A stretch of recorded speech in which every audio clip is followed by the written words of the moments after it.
Even though Kodak Black has been a highly vocal rapper over the years, his love for the late hip-hop pioneers remains unaffected by his bravado. Welcome back, it's your host Nancy Brown. If you are new here, make sure you have subscribed to our YouTube channel. He responded to a fan who said that he would go out like DMX, referring to the late New York icon as a legend, during a recent Instagram live session. Although they have nothing to do with Earl Simmons, fans have recently voiced a great deal of worry for the Florida native. Instead, they relate to his use of substances, online antics, bizarre statements, and questionable behavior, whether they come from critical perspectives or good intentions of support and assistance. However, Yak hasn't really taken this too seriously. Definitely ain't going out like DMX.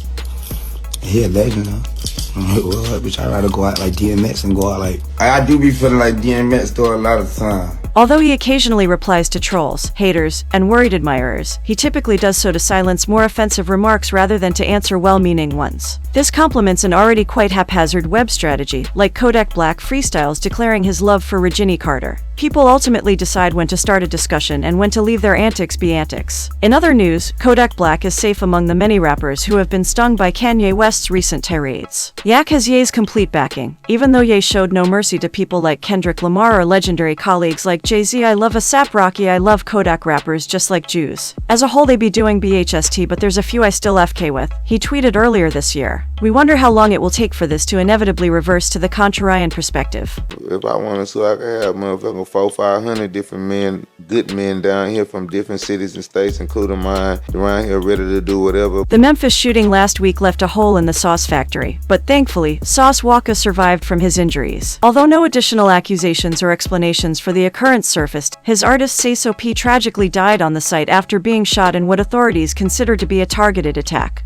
By snapping my finger in retaliation to what happened to me and my little brother. But much as it hurt my soul and it really break me down, I'm damn near getting emotional right now thinking about the shit that I can't retaliate because that's not righteous. In a recent interview with Wicked Films, Sauce gave an explanation of why he will not pursue revenge for his friend's death. Because my brother had his own dealings as a man that a nigga gotta respect, and a motherfucker had the opportunity to make me 100% accountable for the same thing that they felt, whatever the situation is, because I still don't know what the situation is with my brother. Sauce Walka said of Say-So P, but whatever it was, they could have held me the same level of accountable that they did him and took my life for no reason. The same way whatever his was taken for. At the end of the day, I got to be a man and be an honorable gangster. And respect the fact that I put myself in a place where I wasn't supposed to be standing at and sitting at. But as a gangster and as a brother, I'ma stand next to my brother no matter whatever this nigga got going on. Furthermore, Sauce Walka rejected the idea that calls to slide for Say-So P on social media will only intensify the violence. All things considered, he understood the tragedy of this incident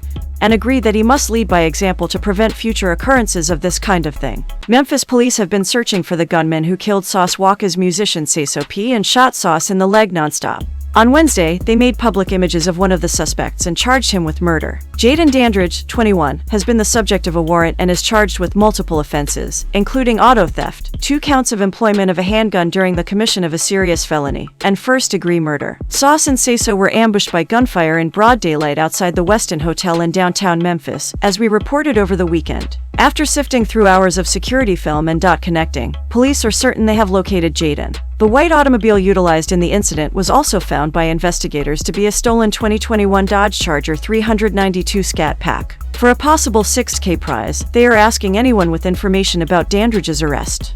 Sauce Walka wrote a long Instagram post yesterday, reflecting on the life and legacy of the late artist, in response to the tragedy. He also implies in his post that Say-So P's death was caused in part by his love of marijuana and his obstinate nature. Sauce Walka claims that shortly before the shooting, he and several other TSF members attempted to dissuade the 27-year-old from stepping outside to smoke a blunt. Unfortunately, it turned out to be his final one. Words or tears can't explain the loss I feel. He began, "Splat, I wish your fat all listened to me and stayed in the room.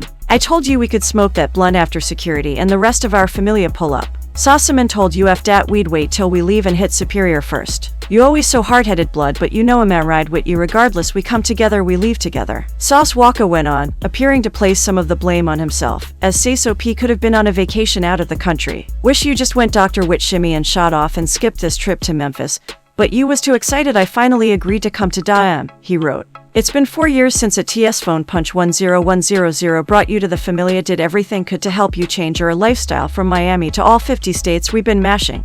and splashing together. I learned a lot from you, young Spilla. I thankful for all the loyalty and support city to city, hood to hood with them sticks rap hustle.